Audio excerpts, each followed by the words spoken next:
Okay, welcome to this, the recording of the Apex Code, an introduction to programming on the Force.com platform webinar. And I'd like to take this opportunity to apologize if you dialed into the live webinar and were affected by those technical issues. We had severe problems with the audio and had to just abandon the webinar. Anyway, I'm Pat Patterson. I'm a Principal Developer Evangelist at Salesforce, and you can follow me on Twitter at Metadaddy, and I'm joined this morning by Taggart. Yes. Welcome, everyone. My name is Taggart Mathieson, and I'm the Product Manager for Apex Code. And I've listed Taggart's Twitter handle there, but since he has a real job, he doesn't tweet quite as much as I do. And talking of Apex, 1 billion lines of Apex code we're celebrating, and we'll be talking about that a little more during the presentation. If you're on Twitter, you can follow the Force.com account, and you can talk about the webinar with #ForceWebinar. We actually got quite a lot of feedback as the webinar was going out live with that hashtag. And we now have a fan page on Facebook, facebook.com/force.com. And as a promotion to celebrate the opening of that fan page, during March, if you hit that like button, you'll be entered to win an iPod Touch, so it's well worth the click. Salesforce being a public company, we do have our safe harbor statement. We will possibly mention unreleased features during this webinar, and please do not trade stock based on anything we say today. Do so based on our public filings, which you can find in the investor section at our website. So that done with, what are we going to talk about? Well, we're going to look at what we mean by the term Apex code, and then look at when I might want to use Apex, and just as importantly, when I should just use the declarative UI, when Apex is really overkill. We'll look at the development lifecycle of how it works developing Apex, moving code into production, and so on. And I've got a whole set of really useful resources to get you started today, writing your first Apex classes. And Q&A, well, the Q&A will be on the website. This being a recording, there's no live Q&A. If you're approaching this from the perspective of an administrator, maybe you're a Salesforce admin, maybe you've customized the CRM application or even built some applications with custom objects and some formula fields or validation. This progression should make sense to you.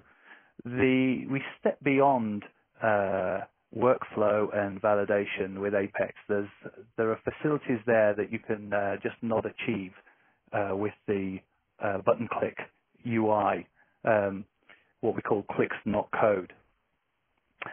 And coming at this from the programming perspective, Apex will look very, very familiar.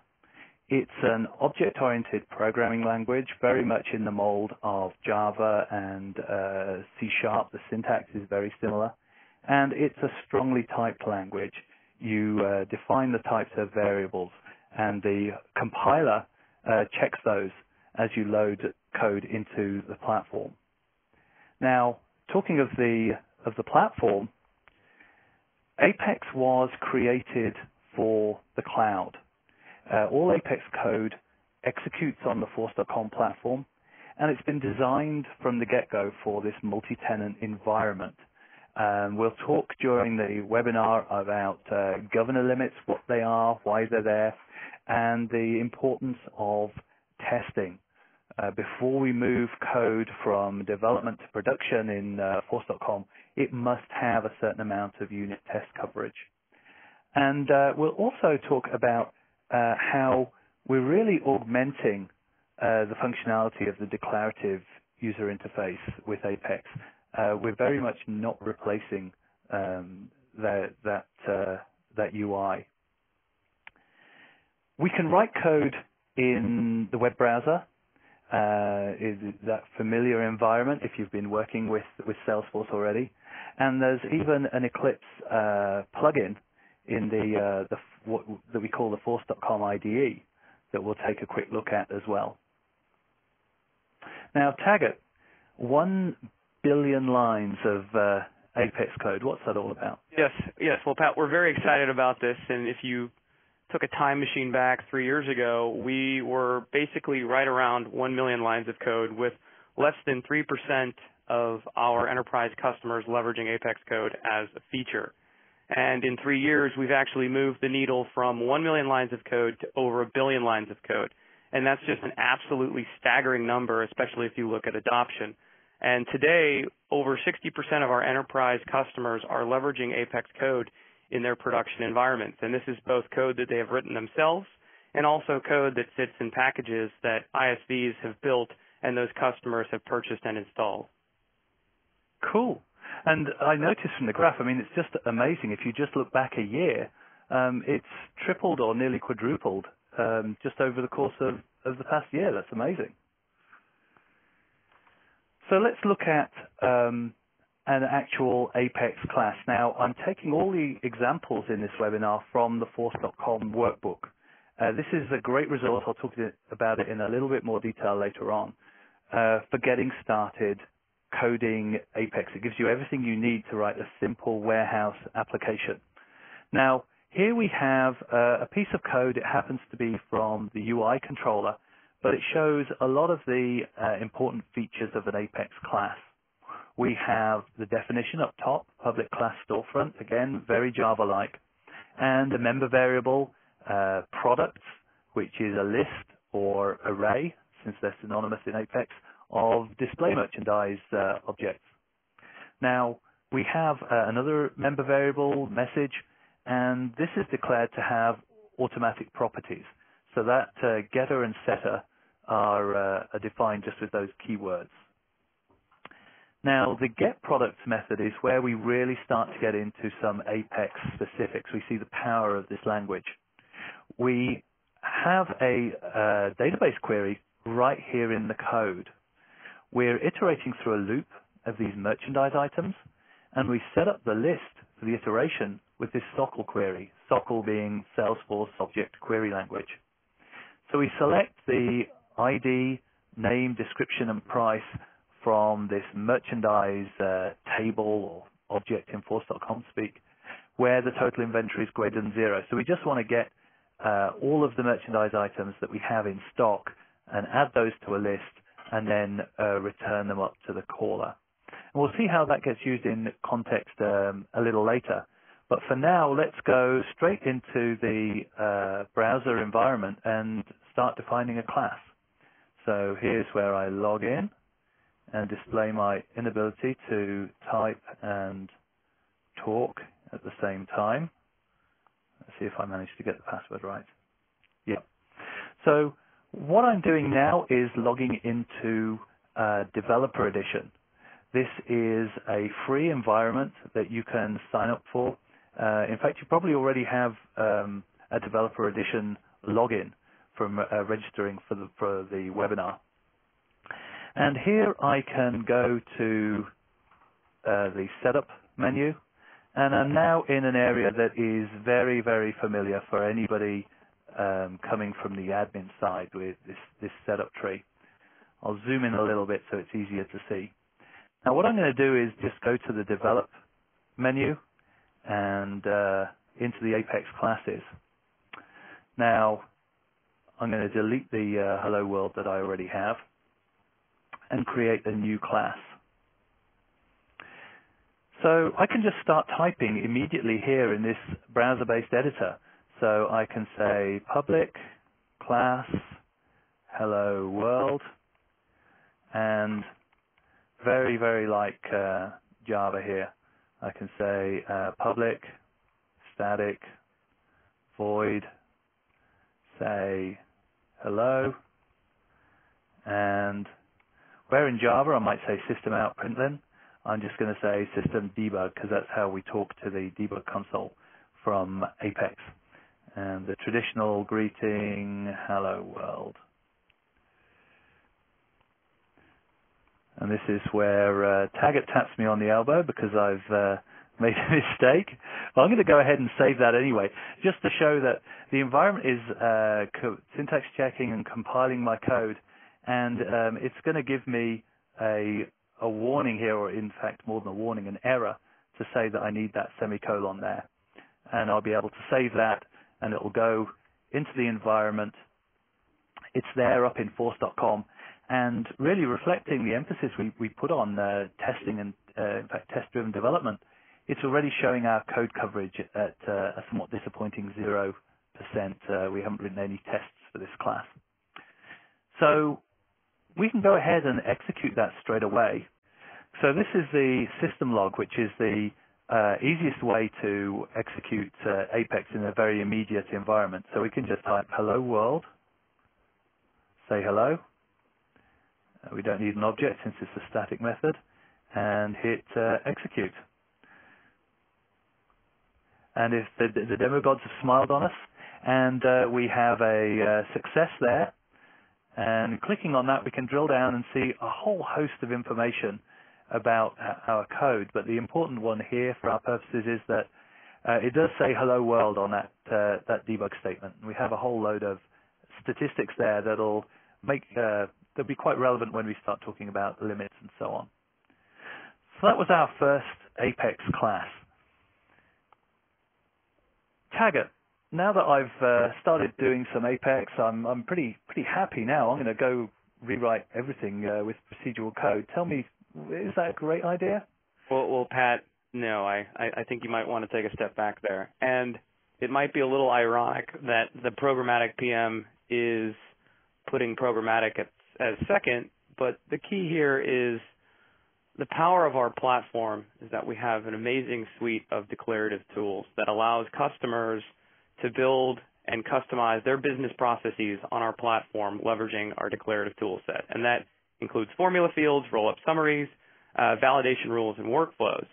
And the thing is, for most cases, you can probably leverage the declarative tools to customize your process. But where it's more complex and where it goes above and beyond the boundaries of these tools, we have our programmatic tool set, Apex being the core. And if you want to build a complex transaction, well, that's absolutely something that you would probably want to build in Apex. If you wanted to build an integration where you're performing a call out to an external site, again, Apex would be your tool of choice. And if you wanted to build an async process, whether that's a batch process or a scheduled process running in the background to support your business, again, Apex has a framework to build this as well. And if you want to go above and beyond just purely logic, we also have Visualforce as well that allows you to build your own custom UI and have corresponding Apex controllers behind the scenes. Cool. So we'll take a look at three examples from those use cases, triggers, controllers, and web services, and take a look at how we might get started writing some of those. So triggers are going to be familiar if you're coming from the database side. Trigger is simply a piece of code that executes either before or after some event in the database. Now, as you might expect, we have insert, update, and delete. Since delete actually moves records to a recycle bin, if you like, we also have an undelete operation. And we can write triggers that execute after that undelete to maybe fix things back up after a record reappears. Now, you can write triggers to execute before or after an event. Now, before an event, you would want to maybe do some validation on data, maybe populate some fields, or even abort the whole event if the validation fails. And you can make all of those changes before the record hits the database. Now, after that database change, the record will have an ID, so you can start creating links across the database and linking up records. When you write trigger code, you are writing a bulk trigger always. There might be just one record updated, or there might be 20. The code should handle both cases, and you get those record lists in new and old context variables. So with that, let's take a look at a simple trigger. Now, we can see straight away it's a trigger with the keyword here. And what we're doing here is handling a change in the price of a product on the merchandise object. So after that change is written to the database, our trigger's called, and we get to to do some custom processing here. What we're doing is we're running a SOQL query to find all of the line items which are affected by that price change. So simply matching on the merchandise ID from that trigger new, the trigger context variable containing all the changed merchandise items. And we're going to want to limit ourselves to invoice statements whose status is negotiating. So these are open invoices where we're still in the process of fulfilling the order. And what we're doing here is when a price is reduced, we're passing on the saving to a customer. So after we've built our list of open line items at the top, we just iterate through it. And if it's a price reduction, if the new merchandise price is less than the line item price, we pass that saving on. So this is important. This is logic that you cannot do in, say, a workflow field update, is to have this kind of test here. So having updated the relevant invoice line items, we do the update. So it's really important to write those changes back into the database. And this being a trigger on successful completion of the whole process, that will be committed to the database. So we can see this in action right now. I have the warehouse example that I've worked through from the workbook. It's all here in my environment. And I can go into an invoice. Now, the important points here are my status is negotiating, and the value of my invoice is $3.90. I drill into a line item and see that I've got 10 widgets at 39 cents each. So let's go change the price of the widget. And I'm going to say, well, you know, supplies have tightened up. I'm going to have to increase the price of that to 99 cents. We're in a hard economic environment here, and we've got to increase our prices. But going back to the invoice, we can see that the invoice value is still $3.90. We've still got 10 widgets at 39 cents. That price on the line item is distinct from the merchandise price itself, and it has not changed. Well, let's say that the things improve. We're able to find an alternate supplier for our widgets, and we can actually take them down to less than the original price, down to 29 cents. Again, if we go back to the invoice, we can see that, wow, our customers realized a dollar saving there. We've passed on that change and changed the line item in the invoice, and there it is, 29 cents. So very, very simple functionality in just a few lines of code allows us to implement that piece of important business logic. So here's where we move on to Apex controllers. We have we use the MVC, the Model View Controller architecture in Force.com. It's a widely used view of a way to work with user interfaces and applications. The model is the data. It's simply the custom objects, if you like, the database tables, as you can think of them, in Force.com that you create in that declarative UI. The view is the user interface, which if you're building it yourself in Force.com, you would use Visual Force, and we'll have a little look at some Visual Force in a minute or two. The controller links together that user interface with the model and provides business logic to pull records from the database, populate the view, and push them back. And that's where you use your Apex. Now, if you've built applications in Force.com, maybe using custom objects, but using the standard controllers and views, you'll have already seen Model View Controller in action. It's just that you were using the default view and the default controller that are built into the platform. Let's have a look at what happens when you start to customize those.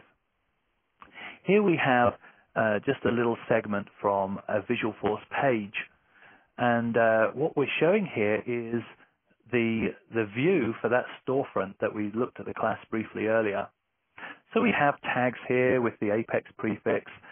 We declare that the page's controller is this storefront class, and we pull in a style sheet, and then we get down into HTML. This is very like JSP, Java Server Pages, or ASP, for example. It's a way of binding to methods and values in the controller.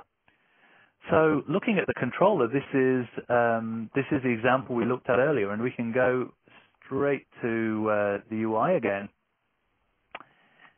and find this storefront page.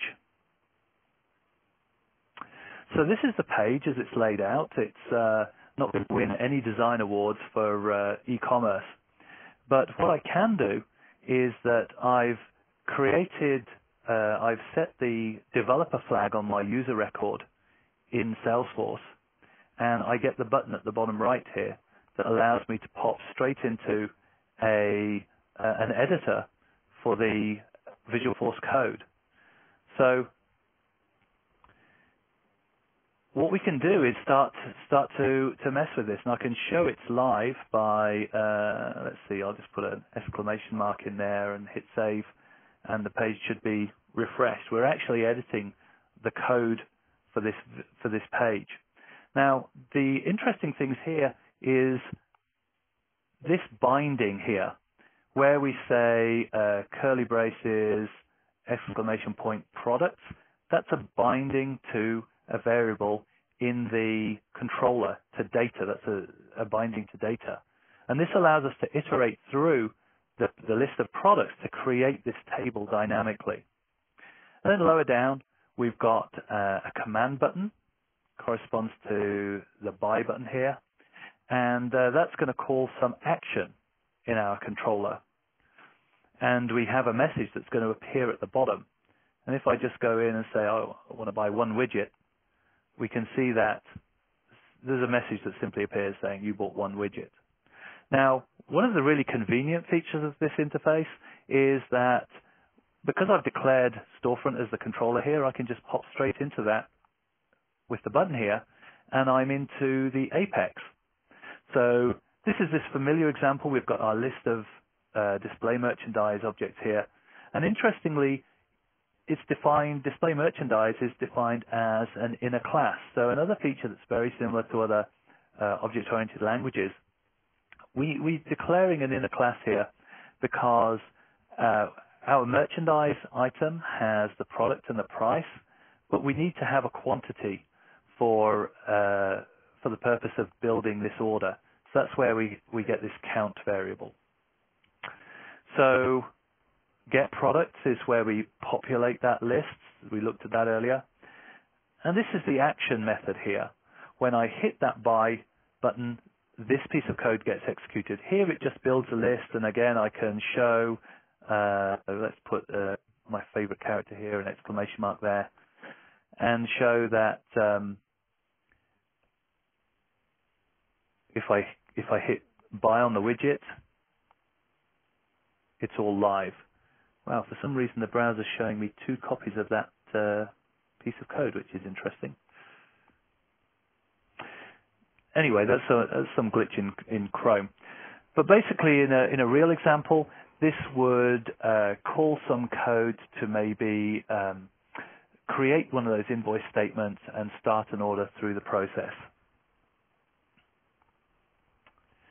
So the third area of Apex that I want to look at in a little bit of detail today is web services. Now, we have code running in the Force.com platform up in the cloud, but it's not running in a vacuum. It often needs to connect to other systems.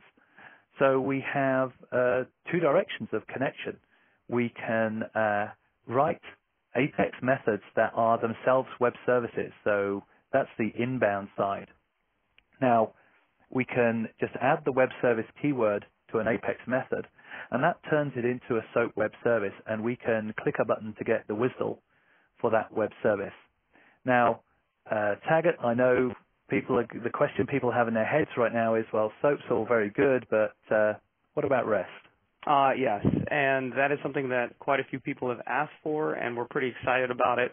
We are looking right now to release REST support in summer. Now, of course, Safe Harbor applies, but the idea is very similar to web services where you can actually just simply annotate a resource location and then specify the REST services available. Cool. And given that the SOAP web services are a snap to get working. That's going to really accelerate some people's day. On the outbound side, we may well want to have Apex code running in Force.com and then call out to services maybe at some service provider using a web API, maybe even some on-premise code we want to call out to. And here we have, again, we can support a SOAP web service. We just import the WSDL into the Force.com platform, and that generates an Apex stub class. So you just call methods on the stub, and those get turned into outbound SOAP messages. We also have the facility for raw HTTP access. So you can create your own HTTP request, receive the response, and parse that. So this is how you can call RESTful web services, maybe some of the web APIs from your Apex code. And right now we have a native XML parser, so you can create objects from an XML response. There's an Apex JSON parser available as an open source project that's implemented as an Apex class, but Taggart, we're getting native support there sometime in the future? Well, again, customers have been asking for it, and we're pretty excited where we are today. What we think we're going to be able to deliver in summer is a native JSON parser. And what I mean by that is today people actually have to build their own parser, and that is actually quite costly from a script statement perspective. And so what we're planning to do is actually provide utilities within the platform to support the serialization and deserialization of Apex classes as well as user-defined classes. And being native code, that should even give people a little bit of a performance boost as well. Absolutely. So this is an Apex web service. What I've done here is I've written quite a simple method. In our warehouse example, you might imagine that as invoices are fulfilled and we are sending packages out the door, we're maybe scanning a label as the package leaves the building, and we want to record the fact that an order has been dispatched. So we have a method here that simply takes an invoice number and it runs a SOQL query. We do a select to match on that invoice number, and we lock it for update so that, again, another thread can't get in and change things while we're here. Now, we actually want to check that the invoice status is dispatched. So we do that here and return false if it looks like this order has already gone out the door, because that's clearly a problem. Otherwise, we go ahead and set the status to dispatched, update the record, that's very important, and return true. Now, a question came up on the webinar about catching exceptions. This SOQL query may well throw an exception if there's no match on the invoice number. Maybe there's a glitch somewhere and we've got a non-existent invoice number. That would actually throw an exception here, which would get propagated back to the caller as a SOAP fault. So in a real-world example, you probably would want to wrap the select in a try block and just return false, because the caller really isn't interested in the details of the problem, or maybe even return more than just a Boolean to indicate what the problem is. So that said, let's find this web service in our environment. So we want to go back to the class list, because it's really just another Apex class that happens to be tagged as a web service here. So we're in order control. We see our web service here, and we see the generate WSDL button. So this is where you click, and you just it offers to download the WSDL file. So from Eclipse, we can look at a simple Java program to call that custom web service. So here what I've used is the Java Web Services connector. This is a really, really useful tool for both working with our enterprise and partner APIs, which are ways of manipulating data directly, and for calling custom web services. So what I did was I ran the WSDL to Java tool over that WSDL and generated some stub classes, and here's the example code I wrote to use them. Now, what I'm doing is I'm actually using the enterprise connector just to authenticate, because that's going to be the same regardless of what you're doing. So I log in with a username and password. You might have an API user set up in Salesforce with very restricted rights. And I create a login connection. And at this point, I can create my custom client. So this is in COM, S4, SOAP, Order Control Connector. This is code that I generated from the WSDL here. And I just set the session header to the session ID that I got in the login. So that's just passing that credential on. So here's where I call the web service. It's very straightforward, connection.dispatch order with an invoice. And I'm going to call it with invoice number 1 up here. Now, I can get rid of the old output there. So just running this, I set the trace message to true on the connectors. So I get a little bit of output here. And I can see that there was the authentication exchange and then my actual web service executed, my custom web service. And I can scroll along. I see the session ID, really long random stream of characters. And I see my invoice number, invoice 1, that went up the wire. And then I can see that the result was true. And my program printed out the expected dispatched order, invoice 1. Now, I can show the error case and show this is live because that status was updated to dispatched. If I run the program again, it's going to go through the same exchange, but it's going to return false because it's already been dispatched and I get the error. And if I'm in the warehouse, I might want to start checking out why I'm dispatching duplicate orders. So we've seen some common cases here. Taggart, tell us about Developer Edition and Force.com Free Edition. What are we talking about here? The reality is, if you look at the Apex development lifecycle, it's not just about developing code. It's about developing code and then testing that code as part of an overall lifecycle. When developers are building on our platform, we have additions that they can leverage to prototype out their logic. We have the Developer Edition, the Force.com Free Edition, and Sandbox editions. And in these applications or in these editions, customers and developers can build and prototype code. The key is if they are going to promote this code into a production environment, we require that they have test coverage. Now, a lot of people look at it and see the 75% test coverage as a high watermark. But the reality is, especially if you believe in the test-driven development methodology, that's quite a low watermark. And the Apex code, the test framework, is a critical framework that developers can leverage to first validate the behavior of their tests, but also create test automation suites that allow them to validate the current behavior and also, as they iterate and build that logic, validate and guarantee that there are no regressions as they promote this logic into a production environment.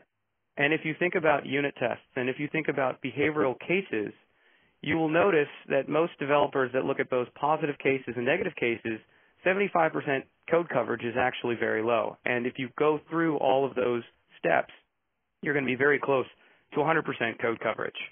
One of the interesting things that we do as a service is while we upgrade from our current service to our next service, not only do we test our internal test suite, but we also test all of our customers' code as well. And we guarantee that there are no regressions on our service as part of those custom implementations. So it's a very, very powerful tool, and to date, we run with each of our services, we hit about 7 million to 8 million tests, which is quite a staggering number. Wow, that must be just one of the biggest regression test suites in the world. Yes, it's quite amazing. So if you're interested in more information on testing and code coverage, we do have the very next webinar on March 30th will be on that topic, and I'll have a slide later on that gives more detail there. So this is how we write a test class. It's really very simple. We have the isTest annotation marking out the entire class as test code. We also have the test method keyword here because we might have some utility methods here, and we want to tell the environment that this is one of the methods that should get executed when we say run all tests.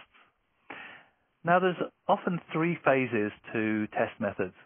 We have a setup phase where we create test data. I've commented out most of it here just for space considerations.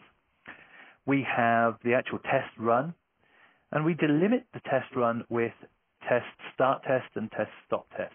Now, this gives the environment the ability to give us really accurate statistics on our test to tell us how many statements were executed, give us performance metrics, some really useful information. So after we've run the test, we verify the results. What we typically do is look at the data as it's changed after the test was run, as we're doing here. We're selecting some of these line items, and we're running asserts to check that the expected state of affairs is actually the case. So we can actually see this in a bit more detail back in the UI here, and we can find the test handle product price change. So what we're doing here is testing that trigger that we looked at earlier, and now we're in the actual code. We can see this setup phase in detail. We create an invoice statement. We create some dummy products with prices $10 and $11. We insert those into the database, and we create some line items here based from those products and in that invoice statement, and we add these as well. Now, it's important to note here that although we're executing DML, data manipulation language, these inserts, these changes will not actually be committed to the database. Because this is a test method, we are free to create whatever structure of test data we like, and it'll all get dropped at the end of the test. That's really, really useful way of getting some really good quality tests. So having inserted our invoice, our products, our line items, we go ahead and change the prices. So the first item moves from 10 to 20, and the second one moves from 11 to 5. At this point, we haven't made any changes. We haven't written those changes. Or we've made the changes, but we haven't written them back. So now we start the test and update the products object. Now, this is the point at which the trigger will run. So immediately that update statement's complete, we can stop the test and get those line items back and check that one has changed and that one has remained the same. We are passing on the saving in product 1 from $11 to $5, but we don't want customers to be surprised by an increase in price. That would be a bad thing. So we test those explicit cases there. So very, very powerful. And we can actually run the test directly from here and see that we ran one test. There were no failures, so all of those asserts came out correctly. We got 100% code coverage, and we can drill into the trigger and see that all of our Apex was executed. If there were any maybe forks in the code here where which we didn't hit with this test, they would be highlighted in red. So we'd have the opportunity to analyze that and go back and extend our test and cover all the bases there.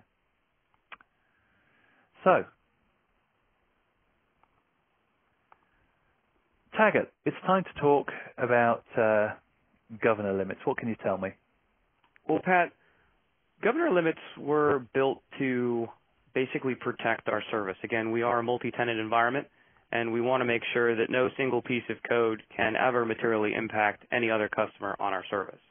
But the governor limits are also guidelines, and these are really guidelines for developers to build efficient and scalable code on our platform. And if you look at where we were last year, we had about 3 synchronous contexts that developers had to deal with. And with each of those contexts, they had a set of limits. And what we've done in the last year is basically condense those 3 contexts into a single synchronous context, giving you a single set of limits. Now, about testing, one of the things that governor limits is kind of key is when you think of the bulkified trigger logic. A lot of people out there will simply just test a subset of the behavior in their application. They will just test one record being created or one user inserting a subset of data. But part of the value of our test framework is it allows you to test the scalability of your logic. So you can programmatically push in 200 records at a time and then look to see how your logic scales against the limits that we have applied at the service level.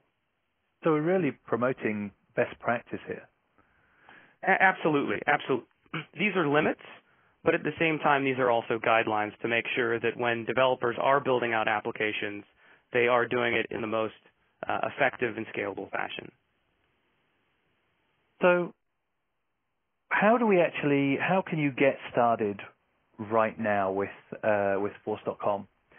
The jumping off point that you've almost certainly already visited is developer.force.com.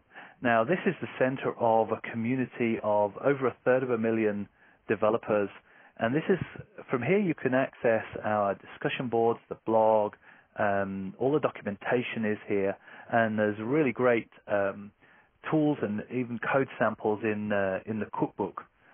The important thing for today is where it says Start Building Today. So if you've not already done so, you can get a free developer edition from this link and do everything that I've shown you today very, very quickly. As I mentioned earlier, I've been working from the Force.com workbook.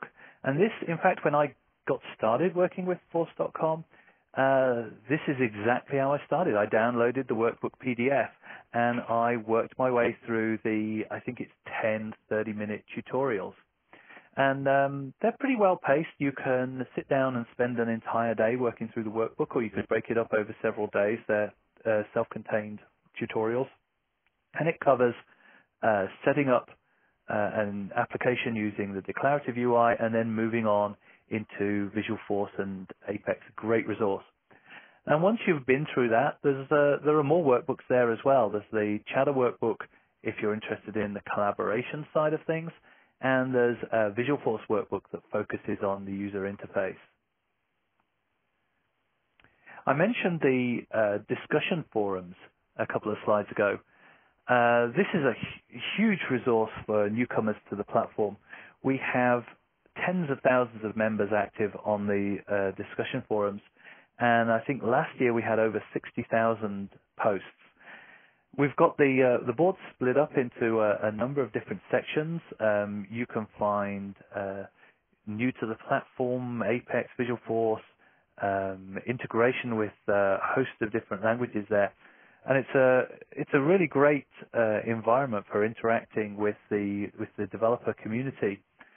And in fact, right now we're recognizing our most valued players in that community with the Force.com MVP program. So these are people outside Salesforce.com that are really active in that community. They might be answering questions in the forums, they might be blogging, tweeting, and in a few cases, I think Jason, Jeff, and Wes, they've actually written books and published books on Force.com and Salesforce. So that's a great program. Congratulations to our first set of inductees there, and we'll be looking forward to expanding that over the coming months and years. I'd like to say a word about training. If you've seen this presentation, you've worked through the workbook, really a great next step is to get yourself trained and certified.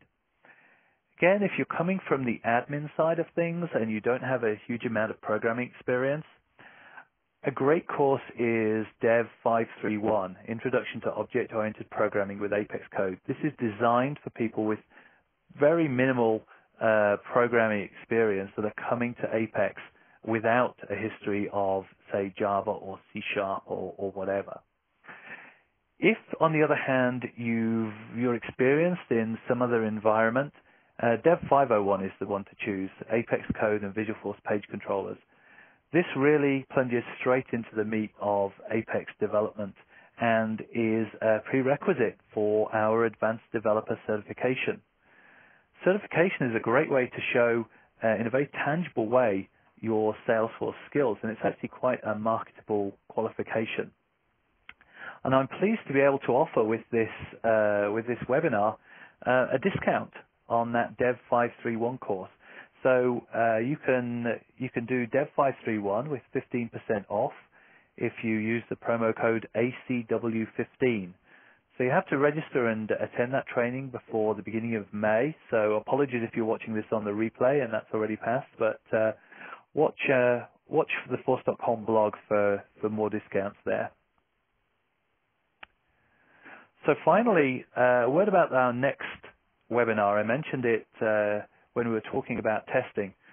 Anand and Ryan are going to be presenting Apex code testing and coverage best practices at the end of March, March 30th, 2011 at 7 and 10 a.m. Pacific. The bit.ly link is there, bit.ly/Apex_testing. Now, this is the place to find out more about testing, get some best practices, how to get your code coverage up to that magical 100%. Get some real tips and tricks and learn from the masters in this area. So with that, that's the end of the recorded webinar. You can again find us on Twitter at force.com and use the Force Webinar hashtag. And we will have the webinar survey open for a little while. If you'd like to give us your feedback, it's bit.ly/10am-apex. And I'd like to thank you all for listening and thank my co-presenter Taggart, and have a great day.